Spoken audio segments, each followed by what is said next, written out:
Square cakes aren't as simple as round cakes to make, but with these 6 hacks, I hope to make them easier.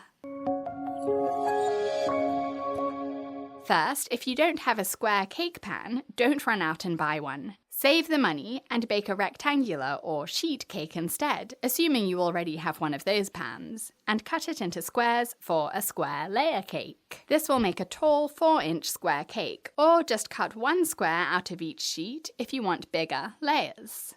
Use extra pieces, with a bit of buttercream in between to glue them together, to make an extra layer to use up all of the cake you baked, and to make a taller cake. Going back a step, to bake a square or rectangular cake that doesn't stick to the pan, line the pan by cutting a piece of parchment paper the size of the pan plus whatever the height of the pan is.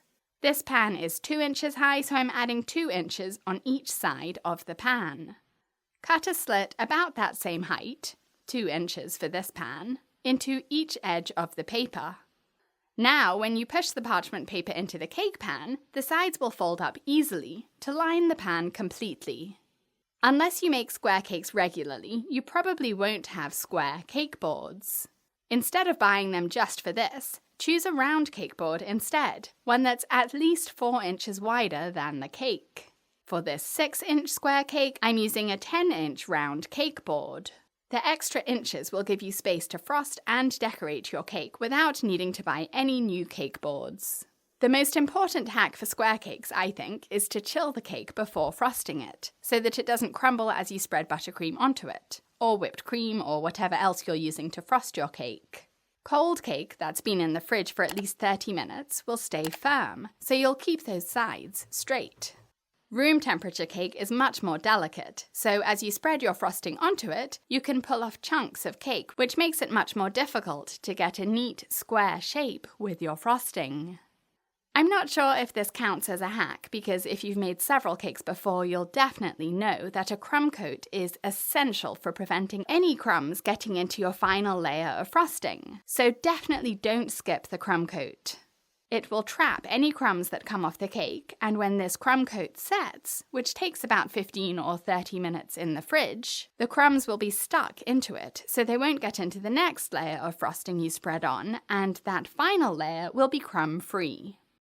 My hack for sharp angles on a square cake is a simple cardboard box. Cut out a square of cardboard that's 1/2 inch bigger than the cake. Wrap this in parchment paper to make it food safe and non-stick. Now spread frosting onto the top of the cake only, and push the wrapped cardboard square down onto it, adjusting it so it's centered on the cake. Spread frosting around the sides of the cake so it's at least as thick as the edges of the cardboard square. Scrape around the cake with a cake comb and then spread more frosting to fill in any shallow areas, and then scrape again and again, sideways and upwards.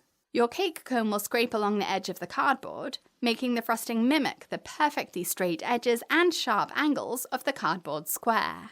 Put the cake in the freezer for 15 minutes or the fridge for 30 minutes, and then slice underneath the parchment with a knife to lift up the wrapped cardboard square.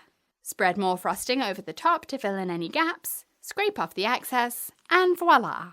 I hope this video has been helpful, and I can't wait to see your square cakes. Please tag British Girl Bakes so I can see them, and visit my cake school on britishgirlbakes.com. Thanks for watching.